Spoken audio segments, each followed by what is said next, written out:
Boa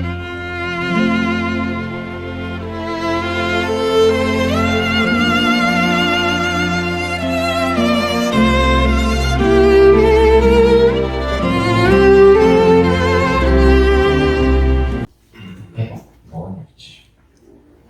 Felicidade com Jesus é o nosso tema de hoje, né? E quando a gente começa a preparar e pesquisar esse tema, nós nos lembramos de uma música, de um trecho de uma música, e que quando a gente para prestar atenção, essa música tinha tantas verdades à luz da doutrina espírita, que antes de a gente aprofundar os conceitos, eu trouxe ela para a gente refletir. Lógico que nós não vamos falar de compositor, se teve inspiração ou não, se é uma música espírita, não é nada disso. Nós vamos simplesmente realizar um recorte de um trecho de uma música que fala sobre felicidade, eu imagino que todos aqui conheçam, e vamos verificar como ela fala tantas verdades à luz da nossa bendita doutrina, né? É aquela música que aquele trecho que fala assim: viver e não ter a vergonha de ser feliz, cantar a beleza de ser um eterno aprendiz. Eu sei que a vida devia ser bem melhor, e será, mas isso não impede que eu repita que a vida é bonita. E olha só que interessante, né? Porque na primeira frase, como nós falamos, viver e não ter a vergonha de ser feliz, parece uma frase até um pouco antagônica, né? Porque será que alguém tem vergonha de ser feliz? E aí nós nos lembramos do nosso Mestre Jesus, que nos deu um belo roteiro de felicidade, né? Com o Sermão da Montanha, com as bem-aventuranças, né? Que em outras traduções também, bem-aventurados são os felizes. E uma das bem-aventuranças é felizes ou bem-aventurados os aflitos. E parece que em algum momento, dependendo de como nós levamos, se levamos ao pé da letra ou não, dependendo da nossa interpretação, parece que a gente está aqui para sofrer. A gente está aqui para ser aflito. E parece que se eu sou feliz, parece que eu não sou digno disso. Ou parece que tem uma coisa errada. Né? Por que eu estou feliz se Jesus falou bem-aventurados aflitos, né? Lógico que não é. Bem-aventurados aflitos já dá uma bela de uma conversa e não é o tema, né? A proposta da nossa reflexão da noite. Mas quando Jesus nos diz bem-aventurados os aflitos a partir do nosso olhar, ou do olhar que ele veio nos trazer, os ensinamentos, que é o olhar espiritual, ele veio nos falar que as aflições que nós passamos no mundo, as dores que nós enfrentamos, os desafios que nos batem à porta a cada dia, são verdadeiras oportunidades para a nossa renovação, para a nossa reforma íntima, porque é na dor, é no sofrimento em que a gente tem a oportunidade de refletir. E muitas dessas reflexões nos levam a tomar novos rumos, né? Assim como Paulo de Tarso, no caminho de Damasco, quando ele estava indo perseguir Ananias, um cristão, ainda ele era Saulo, né? Capítulo 9, versículo 9 do livro Atos dos Apóstolos diz que naquele momento em que Paulo escuta o grande mestre com aquela luminosidade, fala: Saulo, Saulo, por que me persegues? Então ele caiu em terra e ficou cego por 3 dias. No livro Paulo e Estevão também tem esse detalhamento dessa parte, de como foi esse momento que ele ficou realmente 3 dias cego, sem enxergar nada. E a dor, a aflição realmente é isso. Muitas vezes uma dor, uma aflição, uma doença, algo que vai nos incomodar, nos coloca no chão, faz com que a gente nos postre. Mas é nessa escuridão que nós temos a oportunidade de enxergar o que nós precisamos para a nossa reforma íntima, para a nossa melhora íntima, para o nosso sorvimento, né? Então, muitas vezes acontece isso. Mas isso não quer dizer que nós não devemos ser felizes, né? Até a gente costuma dizer, o Simão Pedro, palestrante, né? Ele diz assim: nós espíritas, não é que nós gostamos de sofrer, mas é que nós sofremos com gosto, porque nós sabemos que existe uma luz, nós sabemos recolher a luz que existe no sofrimento, né? Então, é necessário o sofrimento muitas vezes para a nossa depuração. Por isso que nós dizemos e entendemos, interpretamos o bem-aventurados aflitos dessa maneira, mas isso não quer dizer que a gente tenha que ter vergonha de ser feliz. E é bem importante lembrar que ser feliz é ser feliz ao nosso modo. a partir das nossas condições morais e espirituais. Porque nós temos as nossas individualidades, cada um tem a sua história, a sua trajetória, e estamos aqui hoje, ou nessa existência, para desenvolver aquilo que cada um precisa. Né? Até interessante, porque na questão 920 do Livro dos Espíritos, os Espíritos vão dizer para Kardec que a felicidade e a infelicidade são relativas. Né? O que é algo muito bom para algumas pessoas é uma verdadeira desgraça para outras, os Espíritos dizem isso. Né? Então é relativo por quê? Porque cada um tem o seu mundo próprio. Né? Segundo a ONU, tem mais de milhões de pessoas que vivem abaixo da linha da pobreza, que significa viver com menos de $1 por dia. Para essas pessoas, um prato de arroz e feijão no almoço e um prato de arroz e feijão no jantar é uma verdadeira bênção. Para outras pessoas, pode ser uma desgraça. Então, a felicidade e a infelicidade são relativas. Por isso que nós temos que olhar sobre essa perspectiva de felicidade a partir de nós mesmos. Né? Mas temos que viver e nunca nos envergonhar de sermos felizes. Né? A segunda frase, cantar a beleza de ser um eterno aprendiz, que é uma verdade maior do que essa a partir do nosso olhar, da perspectiva da nossa bendita doutrina espírita. Questão 398 do Livro dos Espíritos, nós temos a informação de que nós, enquanto espíritos, sempre progredimos, ou na pior das hipóteses, estacionamos. Nós nunca retrocedemos, nós nunca regredimos. Então isso quer dizer que sempre somos eternos aprendizes. Se a nossa vida é eterna, enquanto espíritos, porque nós temos uma vida, a vida espiritual. E durante essa vida nós vamos ter várias existências, né? Mas então a nossa vida é um eterno aprendizado. Capítulo 17 do Evangelho segundo o Espiritismo, sede perfeitos. Estou quase esperando sua palestra de ontem, Evangelho. Sede perfeitos. Porque nós não somos ainda, Jesus falou isso, mas nós temos que buscar essa perfeição. E é uma perfeição também relativa, porque perfeito com todas as qualidades é apenas Deus. Né? E eu lembro também daquela frase que está na lápide de Allan Kardec, que é uma verdade também, que nos fala sobre esse eterno aprendizado. Né? Nascer, viver, morrer, renascer ainda e progredir continuamente. Essa é a lei. É o que está escrito na lápide de Kardec. Né? Então, somos eternos aprendizes. Eu sei que a vida devia ser bem melhor e será. É uma outra verdade, com o nosso olhar da doutrina. Inclusive, é uma lei que está lá no Livro dos Espíritos, que diz respeito sobre a perfeição, né? Desculpa, sobre a lei do progresso. Nós continuamos sempre nessa escalada do progresso. Tudo no universo progride, os mundos progridem, os espíritos progridem, nós, né, enquanto espíritos progridem, falando de nós, a maneira que nós progredimos de uma maneira mais rápida é através da reencarnação. Dessa oportunidade bendita que nós temos aqui, que nós devemos valorizar. Né? É a oportunidade da nossa reencarnação que nós temos de aperfeiçoar as nossas tendências, né? As nossas faculdades. É para isso que nós estamos aqui.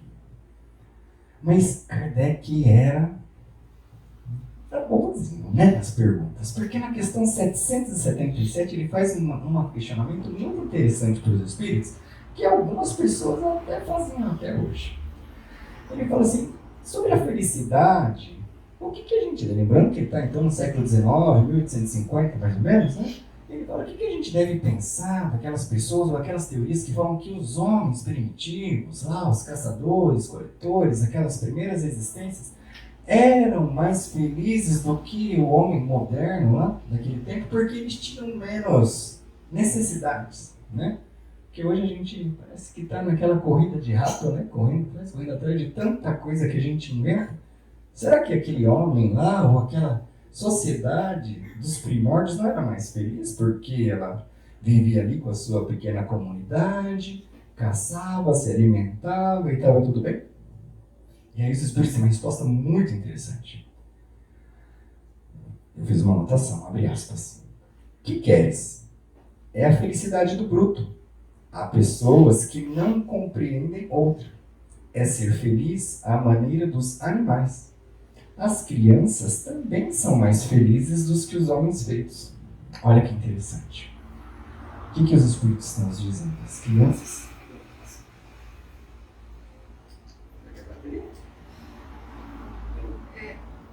Aperta o... Ele apagou? Alô, agora sim. As crianças também são mais felizes do que os homens feitos. Percebam. Isso nos fala sobre o senso de responsabilidade a partir do momento em que nós vamos, né, amadurecendo, nós vamos tendo uma outra, falando do mundo material, né, para fazer analogia com o mundo espiritual, então, que é o nosso objetivo. Quando os espíritos falam, as crianças também são mais felizes que os homens feitos, né? Porque a criança não tem lá responsabilidade, no sentido de tem que pagar a conta, né? Crianças se preocupam com o quê? Vou acordar, meu pai e minha mãe vai me trocar aqui, tem uma roupinha, tem a comida já pronta, né? Tá ali o bebezinho, ele sabe que vai ter a hora de mamar dele, daqui a pouco alguém vai ligar, e a mãe ele vai acordar, né? Se acontecer alguma coisa no meio da noite ele vai chorar, né? Se ele falar, vai chamar a mamãe, papai, e assim vai. Mas conforme nós vamos crescendo, nós vamos vendo que nós temos responsabilidades com o meio que a gente vive, que nós temos vários papéis. Eu sou filho, mas eu também sou pai, mas eu sou esposo, eu sou um colega de trabalho. Então esses vários papéis eu vou equilibrando nas minhas relações, né? E assim eu vou me tornando maduro, entendendo como são as minhas relações. No plano espiritual também, com essa dimensão, esse olhar espiritual que é o que Jesus veio nos ensinar, né? Todo o ensinamento dele sempre com essa perspectiva espiritual que é o mundo verdadeiro, né? Meu reino não é deste mundo, ele falou, né? Nós, a partir do momento em que nós vamos compreendendo os ensinamentos de Jesus, entendendo que além dessa vida, a vida continua, né? Nós vamos percebendo que temos aqui para fazer alguma coisa, que não é à toa. Não estamos aqui do nada, ali, na expectativa de vida, segundo os dados aí, né? 75 anos, 80, 100 anos, seja 120 anos, isso não é nada diante da eternidade, né? Então, alguma coisa nós estamos aqui para fazer com um propósito para nós mesmos e também para contribuir com o universo, né? Então, a vida vai ser melhor. Com certeza. Mas nada disso, nada das nossas dores, das nossas aflições, do momento em que nós estamos vivendo, deve nos impedir de dizer que a vida é bonita, né? Porque o aqui e o agora, esse momento, essa existência é a nossa oportunidade bendita que nós temos. E por isso nós devemos sempre dizer que ela é bonita, abençoada. Eu sou meio assim, né? Vou me arriscar aqui. Falo, nossa, mas eu acho que ficaria bonito aqui, né? Mas isso não impede que eu repita que é bonita, e é bendita, né? A nossa existência. Porque é isso, nós temos essa oportunidade. Né? Oportunidade do quê? De ser mais humildes, de sermos resignados às coisas que nos acontecem, sermos mais pacíficos, né? É a oportunidade que nós temos, é para isso que estamos aqui. Mas isso é uma reflexão inicial sobre a felicidade a partir desse trecho da música que fala tantas verdades, a partir da nossa ótica, nossa lente da doutrina espírita.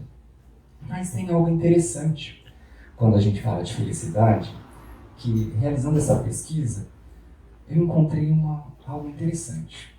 Sempre gosto de pesquisar qual que é a origem das palavras, né?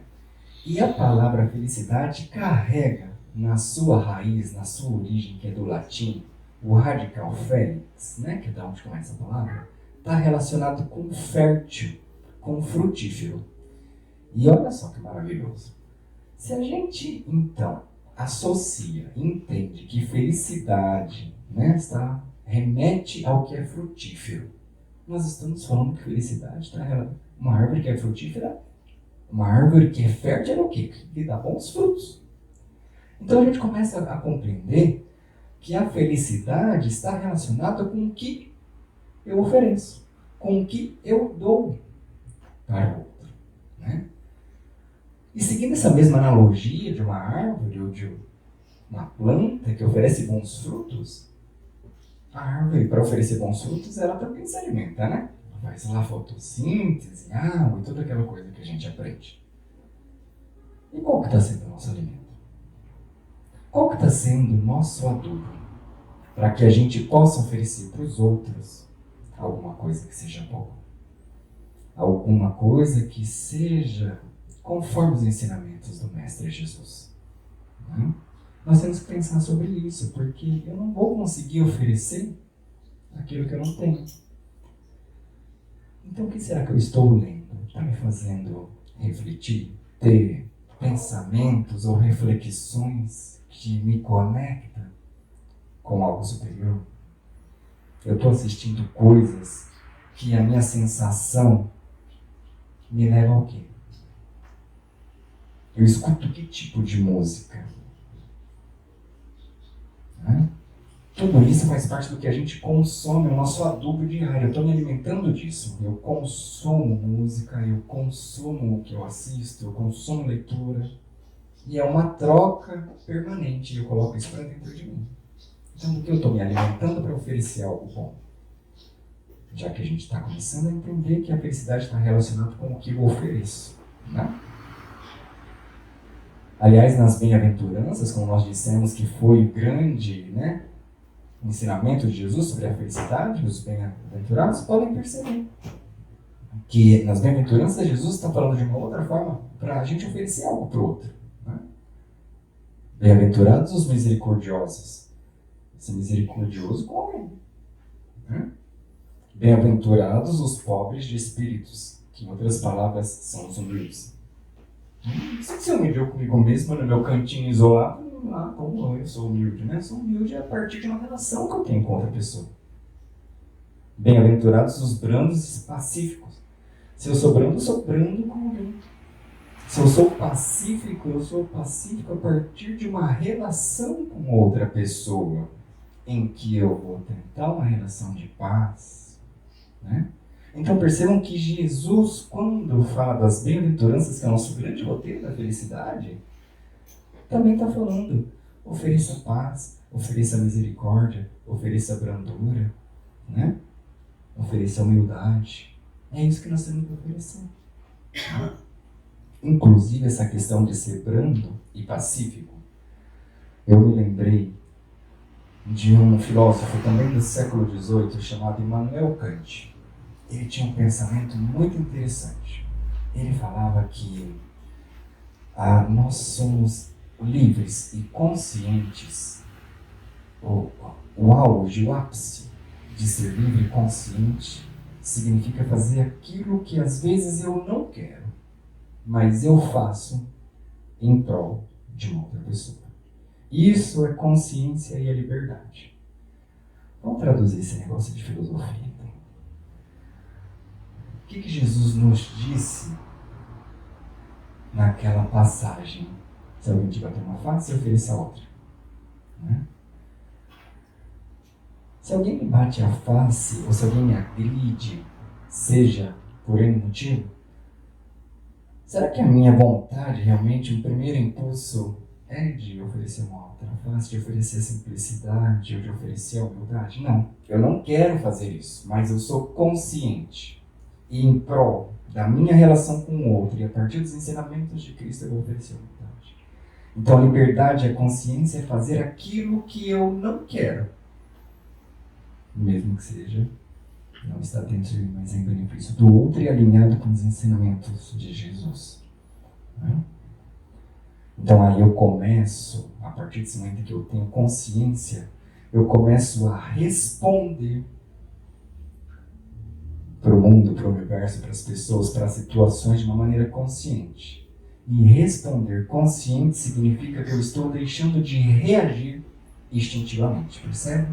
Então, o instinto, a reação que nós carregamos de séculos vai se esvaindo. Nós vamos deixando isso. Seja através talvez de uma dor, de uma aflição, como nós falamos, que nós vamos refletindo, isso vai se depurando em nós e nós deixamos o instinto, a reação, e nós vamos respondendo de uma maneira consciente a cada situação que acontece na nossa vida. Né? a gente estava falando de fazer as coisas que a gente, mesmo que a gente não gostaria de fazer, né? E aí a gente lembra também de Paulo, né? Porque Paulo, o apóstolo, depois já o convertido de Damasco, ele fala o quê? Primeira carta aos Coríntios, capítulo 6, versículo 12. A mim todas as coisas me são lícitas, mas nem tudo me convém. A mim todas as coisas me são lícitas, mas eu não vou me deixar dominar por nenhuma delas. Ele fala isso no versículo 12. Para mim é lícito, você quer ficar com raiva? Tudo bem. Mas eu não vou me deixar dominar pela raiva. Quando alguém me bate na minha face. Então é isso. Nem tudo me convém. O que os outros querem fazer não me diz respeito. Aquela velha frase, acho que é do Chico, né? Ou de algum lugar aí é conhecido. Uma frase conhecida nossa que a gente deve ser respeitoso com o outro. Mas para nós mesmos nós devemos, né, ser mais rigorosos, né, na nossa análise. Então para os outros a gente deve deixar a liberdade deles conforme cada um. Agora, para nós mesmos, nós não podemos ser assim. Nós temos que olhar as nossas atitudes, as nossas relações, né? Estamos falando aqui já há 25 minutos, né? Mas como todo grande espírito que tem um poder de síntese maravilhoso, a gente poderia falar assim, olha, vamos só ler essa frase aqui, que está mais ou menos sobre o que a gente falou até agora. Que é de Emmanuel, obviamente, né? Então a felicidade, amigos, não está no dinheiro, não está na inteligência, não está na autoridade humana, nos títulos acadêmicos, enfim. Não está no que possuímos, e sim no que damos. Não está no que sonhamos, e sim no que fazemos. Eu vou pedir para vocês segurarem esse não está no que sonhamos, e sim no que fazemos, tá bom? Nós vamos utilizar depois. A felicidade, então, na essência, é a nossa integração com Cristo de Deus quando nos rendemos a Ele, para que nos use como somos e no que temos em benefício dos semelhantes. Olha que bonito isso. Nos use como somos e no que temos. Então, muitas vezes a gente fica falando, poxa, vamos lá, acabei de falar do trabalho de segunda-feira que nós vamos lá no abrigo, né? Às vezes tem homens em situação de rua, problemas com drogas, com álcool, todo tipo de situação. Não tem muito estômago para isso, tá? Ou se não no hospital infantil, as crianças lá, os pais, um sofrimento, nossa, não sei se eu aguento, parece que eu vou chorar, vou ficar me comovendo, tal, não estou preparado para isso. Se nós nos colocarmos a serviço do Mestre, como somos e com o que o temos, nós seremos instrumentos do amor do Mestre, seremos instrumentos do amor de Jesus. Isso é o que importa. Mas uma coisa é fato, nós temos que ter consciência que somos imperfeitos. Nós estamos vindo de eras de imperfeição. Né? Capítulo 17 do Evangelho segundo o Espiritismo tem um ponto dedicado a isso. Né?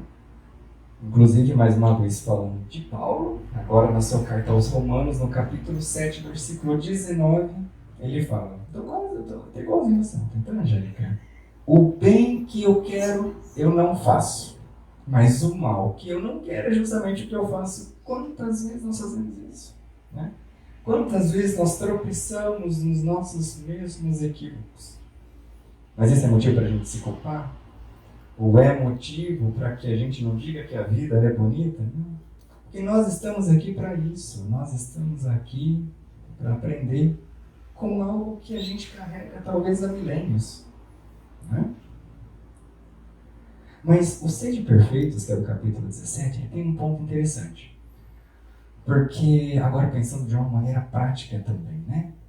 Sobre a felicidade, então a gente já entendeu que para ser feliz nós temos que oferecer algo bom para o outro. Né? Para oferecer algo bom, esse bom também tem que estar dentro de mim e a gente tem que se esforçar para sempre ser melhor.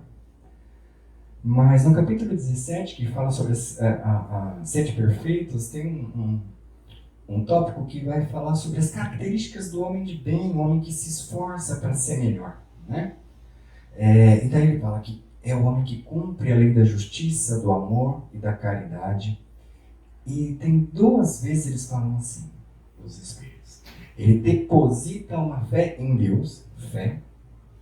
E depois eles falam, deposita uma fé inabalável no futuro. por 2 vezes eles falam sobre fé, sobre acreditar no porvir. Né? E ter fé e acreditar nos remete a uma historinha. Existia um viajante que ele estava passeando, né, andando na margem de um rio muito extenso e ele precisava chegar no outro lado, na outra margem do rio. E aí ele estava ali olhando, pensando que ele já estava cansado, fatigado de tanto andar, e tinha uma extensão muito grande. Ele precisava encontrar o outro lado, chegar na outra margem do rio. Nisso chegou um barqueiro, se aproximou dele e ofereceu carona para que ele atravessasse o outro lado da margem. E daí o viajante aceitou, e logo quando ele estava entrando naquele barco simples, que era remo, ele percebeu que nos 2 remos, um de cada lado, tinha umas palavras escritas. Ele se aproximou um pouquinho mais e daí ele viu que em um dos remos estava escrito acreditar. E no outro remo estava escrito agir. E aí o viajante ficou ali meio... O que será que é isso aqui? E daí ele perguntou para o barqueiro, falou, o que significam essas 2 palavras nos remos, né? E aí o barqueiro não falou nada. Ele estava mais ou menos... já tinha feito uma parte do trajeto. Ele guardou um remo e começou a remar só com um dos remos. O que o barco fez? Começou a girar, né? Eu ia falar girar em círculo e ia ficar meio redundante, né? Isso daí. Ele guardou outro remo e aí pegou o outro que estava do outro lado. E aí começou a remar também, só com um. E aí o barco começou a girar no sentido oposto.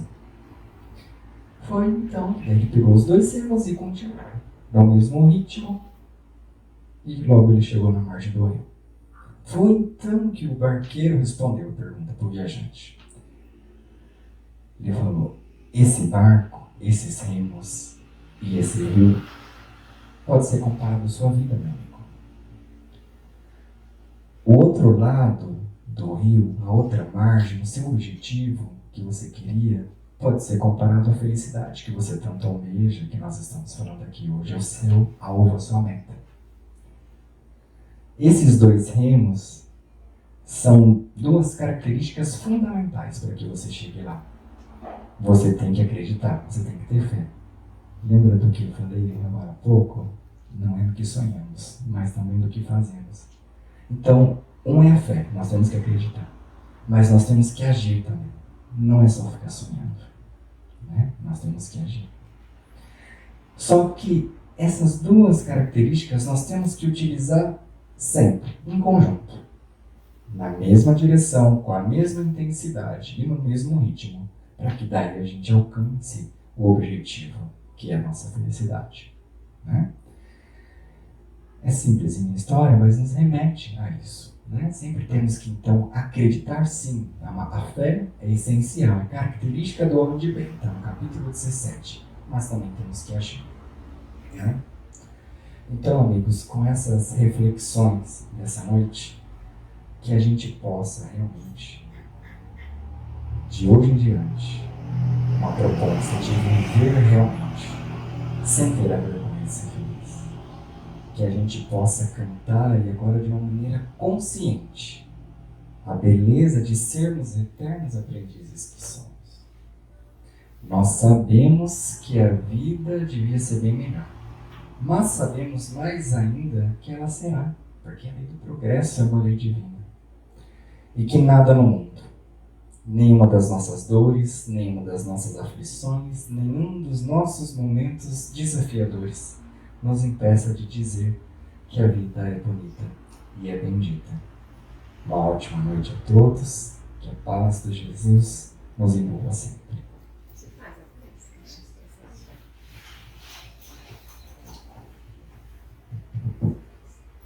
Mestre Jesus, querido amigo, nós levamos o nosso pensamento a Ti e agradecemos por essa oportunidade, pelas reflexões. E te pedimos, Mestre, que na medida dos nossos esforços e dos nossos merecimentos, que possamos sempre ter o amparo dos nossos amigos espirituais, dos nossos anjos de guarda, para que na nossa caminhada, Senhor, nunca nos falte o bom ânimo, nunca nos falte a fé que nunca a gente deixe de servir na sua face. Esteja conosco, Mestre amigo, no retorno aos nossos lares. Agradecemos a oportunidade aos mentores dessa casa, de oração, que permaneçamos em paz, na sua paz.